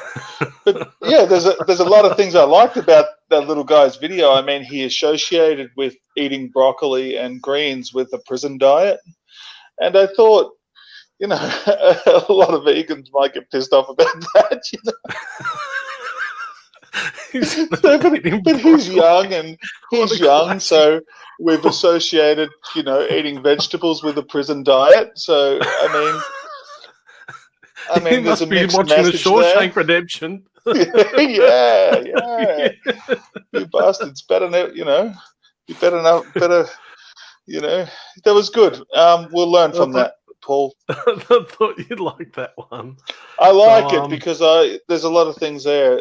Cussing is violent, and I'm a violent man. So he's highlighted some areas I can work on. So I've cussed a couple of times in the at NAW on the mic, and I've been in a lot of trouble with George the Hitman. But I just think, well, if the Hitman can say a couple of foul words on the mic, you know, I can do it as well, because if he tells me off, you know, it doesn't matter. I can always give him the old backhander and the old and teach him. I've done that before. It all depends. It all depends. Matter, so. You know, cussing is all. It all depends on the time and of the cuss word. So if you get a really grizzled guy like a real mature sort of athlete like a crackerjack or a hitman, or you as a manager quite grizzled and mature, you're saying it as a true emotion. You're swearing, but if you're swearing to get a reaction from the audience, like some sort of a particular response motivated by a swear word, then you need to have a look at yourself in the mirror, because we don't try. I never really meant to do it. No. NAWs are really family orientated. The cussing is genuine. It's okay. It can. It's not okay, but it can be accepted. But if it's what's that word? If it's if it's used in a manner Yeah, to achieve yeah. a response, because maybe nothing else is working for you, so you decide to swear to get some sort of a noise. That's when it's a negative. So yeah, don't worry about it. Yeah. That's fine. I thought you'd like that bit. Thanks very much to that young man for sending that Got to in. remember, poor George the Hitman, English is his second language, so sometimes a swear word he supplements with swear words. So Yeah. That was so he might excellent. be, That was an hello, excellent. what the fuck? What is your name? That's him saying, geez, I can't remember and I'm frustrated. What the fuck is your name? I can't remember your name and I'm frustrated. So, yeah, it's just his way of expressing himself. I must say it was excellent last week with the Hitman. We'll have to get him back on for some more stories because, we could talk for all day. That's one of the best things about being around the Hitman. You go down to his training school and not only will he teach you all the basics in the ring, he'll also tell you some of the best stories and stories that actually mean something. And you can use what those stories, what he's told you, you can actually put into perspective of being a wrestler or being in the wrestling business or in life in general. Yeah, and he was Mr. Victoria, so we can utilize his training knowledge. Yeah, I think a lot of guys sort of bypass, the Hitman and want to go on to something else or train with guys who are a lot younger. And I always say to them, you must learn those little things, the little things in wrestling and the little things, in life.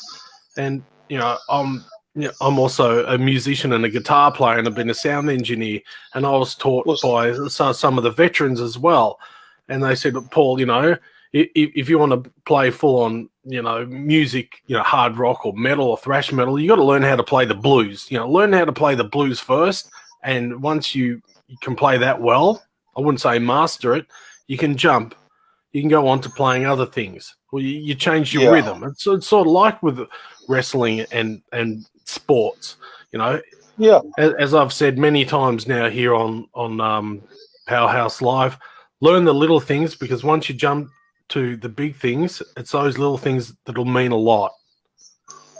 Definitely. Definitely, and that comes down if to that makes any sense, brother. No, it does. Well, training is training. Yeah, it doesn't matter whether you're a guitar player, a drummer, a weightlifter, a bodybuilder, a skier, a skateboarder, a BMXer.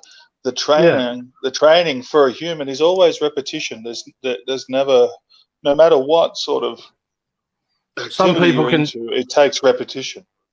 Some people can jump the rungs on the ladder, but it'll end up kicking you in the ass in the end if you haven't learnt. Well, you haven't gone through all the proper steps. Yeah, well, that all comes down to the way the market is formed and way it has formed. Some people may have the idea that if I train in a particular place, it's going to get me to a particular place. Whereas if I train elsewhere, I won't get to that place where I want to go. So it's like instead of training to become that actual complete pro wrestler, you're training with an ambition to reach a destination, as opposed to saying, I might go and do a bit with Carlo Cannon because he's a really aggressive trainer and he can teach me this and then I'll learn this and then I'll learn that. Some people are motivated differently. Maybe they would say, I'll train with Carlo and I'll go on his shows, or I'll train with MCW and I'll try to get on their shows. So it's it all depends. It all depends on what mentality you have. So as for me, I like to train myself to be ready to wrestle anywhere. And and every wrestler has their own challenges. and I have mine. I'm no exception. And I know what I have to do in order to wrestle in certain places. So Yeah. it's not about using training schools as stepping stones. That's for me, though. That's for me. But it may not be the same for someone else. Well, it's I just want to before, be the best I can be and wrestle yeah, anywhere, the way I used to in the old days. yeah. Well, It's not about. before we wrap the show up, brother, we're just talking about one thing and talking about being versatile and being able to wrestle different places.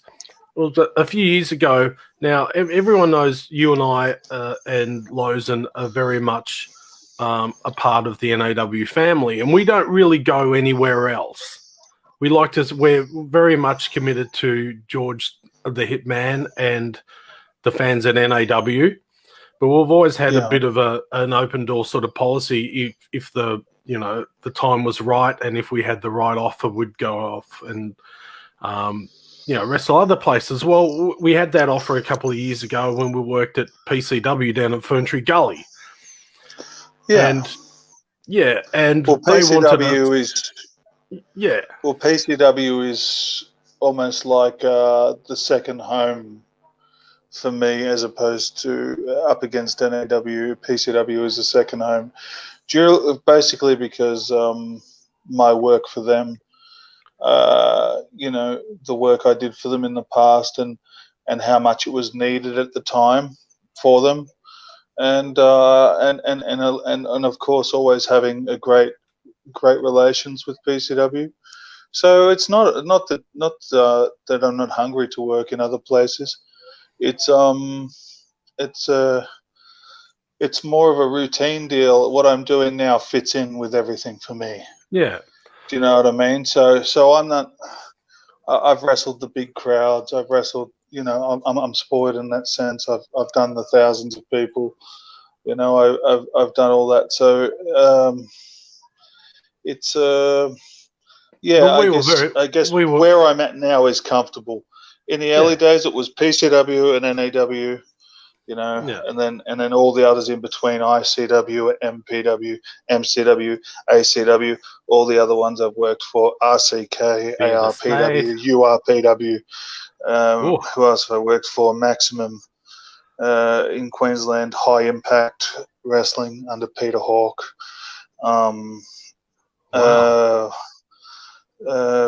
New Zealand. Then we had the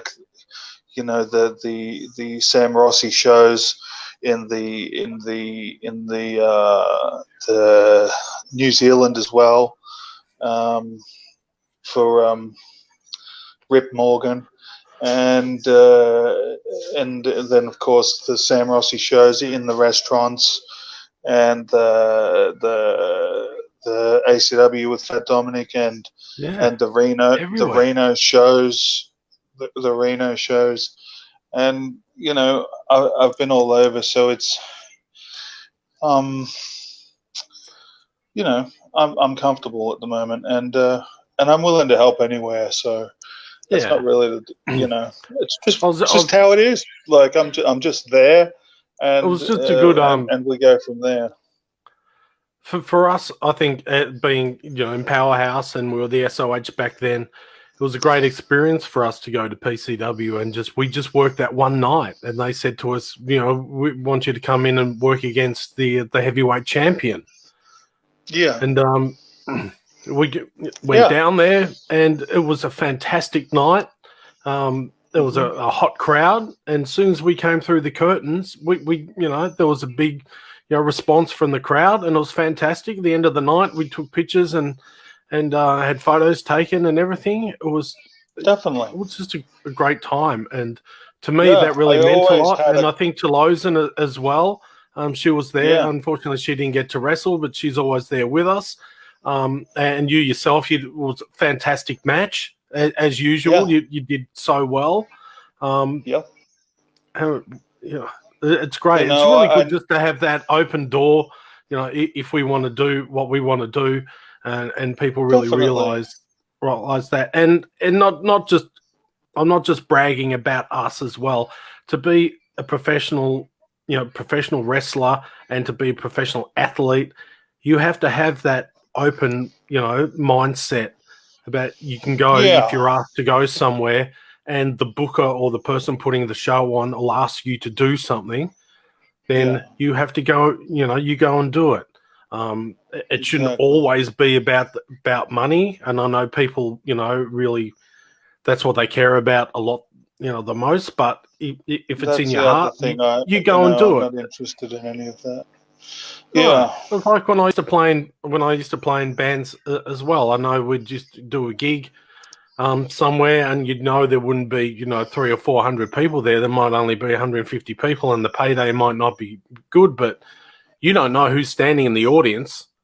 Exactly. And you don't, and if you entertain the people there, then they tell their friends later on, and you come back, instead of having 150 people, you've got 550 people at the next show, and it grows. It just means something. Of course. Guys like Ric Flair used to say that all the time. It doesn't matter. You can wrestle in front of 50 people, or you could wrestle in front of 350,000 people. Well, that's a bit of exaggeration. Well, maybe not. No, it's been done. It's been done. It's been done. There's numbers like that aren't a big deal. I remember one night we played a gig at the Seaview Ballroom, which is down in Fitzroy Street, not far from where I live. And we played one night. We had like 800 people there at the it was called the Seaview Ballroom. And it was fantastic. Right. And we had a gig the next day, and there was like 50 people there. And you're there going, but the 50 people the next day was a fantastic show, and they were going, they loved it. The response was just incredible. And they were like only a couple of feet away from us playing, and it was just... Yeah. And that all comes down to just enjoying what you're actually doing. If you didn't enjoy playing music, if playing music for you was just a form of income, you're going to look at that. You look at Axl Rose, for example. He gets a crowd of 1,500 people, and he goes, "No, I'm not coming out the curtain until there's 3,000 there." Yeah, you know what I mean. And that tells you: is he enjoying what he's doing? Is he there for those fans, or is he there for the payday? So you have to ask yourself that question, and you have to be invested in what you enjoy doing. And that's what you did. You're a musician, and you actually enjoy playing guitar. So you're like, you know what? Fuck it. There's 50 people there. Let's go and smash it, man. And that's the great attitude. Oh, yeah. Anyway, my brother. It all comes down to enjoying what you're doing. And so we enjoy it the most. And doing Powerhouse live here on Saturday nights. Yeah. I had 2 kids come to a show at NAW, and they were on life support. And they had their oxygen tanks and everything, and their parents brought them to the show. And they're sitting in the crowd, and the referee come up to me, goes, "Kane, they got 2 fans out there, and they're Iron Horse fans, and they have not long to live. And their parents have brought them to watch you wrestle.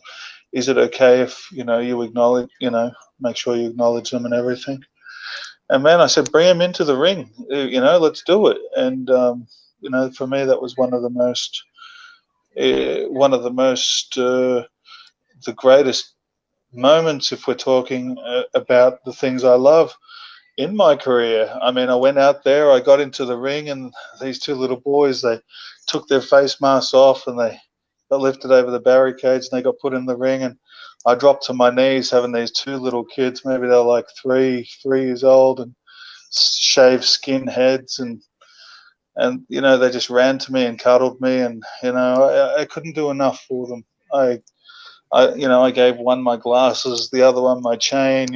Take my wallet, take my car, you can't do enough for them. It was just, I had tears running down my face. These 2 beautiful boys, that are terminal, and that really makes it, doesn't it? Look, makes the whole thing. There could have been 10 people in that crowd, and I wouldn't have given a shit just because of that. That's what it is. You got to look at, what motivates, what you're into, and what you love about things. So. Excellent. Yeah. All right, bro. Anyway, my brother, it's been another excellent show here on Powerhouse Live. I'd like to thank all the people who've watched or hung with us for. We've almost done another 2-hour show, brother. We're Don't pretty worry good about here it. on. It's fine. We're pretty good here. Always have Yeah. fun on a Saturday night. We always have Get- fun, and as I yeah. said, as I was saying, I know we were a bit rushed at the start of the show, but as I was saying, I was searching for a, Tanner's excellent. yeah. No, I wasn't rushed because of Tanner. I mean, the words I was trying to squeeze too much in before we brought him on. But what I was saying was I tried to get a younger sort of guy on here, so we could see the experience through their eyes. But right now with COVID-19 going on, there's a lot of depressed wrestlers basically because they can't perform. They're going through depression, and some of them are having mental health issues, and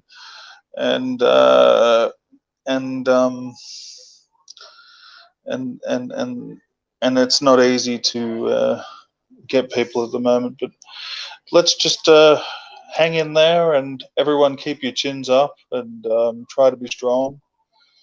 And Yeah. If anyone's got any questions for us, make sure shoot them through to the Powerhouse page, which I've put up here a couple of times. Where is it? That one. Or Kane, the War Machine or myself. We're easy to find on the Facebook, on the Instagram. We're everywhere, man. We're everywhere, man. We're everywhere, man. Not a problem. So just holla. Big shout. Holla if you hear me. Yeah. Oh, yeah. Well, not really too sure, about who's going to be the guest next week. I've got a couple of people in mind. You and I will have a couple of phone calls, a couple of meetings about who will be. We still have to get a couple of words from Lozen and the cat. We should talk a bit about they'll be on. cat. They'll be on when they're ready. Yeah. Yeah. If you're like, we're very open-minded. Powerhouse is a community product, and we open the doors to the community. So if you're a war veteran, maybe, or someone who's done some service in the Royal Australian Army, or a search and rescue guy, or a police officer, or anybody who contributes to the community and has a story to tell, contact us. We're here, man. We're here to hear it, and we support everything that's going on during these troubled times. Excellent. We are. Because we're the mighty Powerhouse. Yeah, baby. From the powers. No. From the clear waters of Bacchus Marsh, the War Machine is ready. He's ready. Big shout outs to people who've supported us from the start. A good friend, Yuri the Black, he does support us. Thank you, Yuri, cousin Yuri. Big Yuri, I call him thank cousin you. Yuri now. Look him up on Twitch. He does one of the best gaming Twitch pages out there. Yeah. Big thanks to Mel Conway too. She supports the live stream and the Powerhouse. Thank you, Mel. Big hi to and our the little local Brody. wrestling scene. Yep. Yeah, and Dave Norris, everyone, the guys from NAW or the guys in the locker room. We're looking forward to getting back there. We're looking forward to beating some people up, taking some names, winning some championship belts. Big shout out to George the Hitman, Lil Owen, Josette. Thank you very much for last week. Yep. Senior referee. We hope you enjoyed tonight's show. Senior referee, well, Dave Morgan, but Australian referee legend Daniel Beaumont, who I'm trying to get him to come onto the show. He's not an easy man to track down. Well, I tracked him down, but we'll get Daniel on the show. He's a great guy. He's got a lot of stories, so I'm working on that one. It might be a bit of a payday for him because I know what Daniel's like. He's a great guy. I'm actually, as you can see, yet again, the Road Warriors t-shirt, courtesy of Daniel Beaumont. We love Daniel. He's a great guy. Yeah. So we'll hopefully get him on the show. But anyway, thanks a lot, everyone. We'll be back next week. And take care. We shall be back. Look after each other. Stay strong. Yeah, Strength stay strong. and power. And we'll be back. Okay, guys. See you later. Cheers. Oh, yeah. Peace out, Melbourne. We love you, baby. Oh, yeah.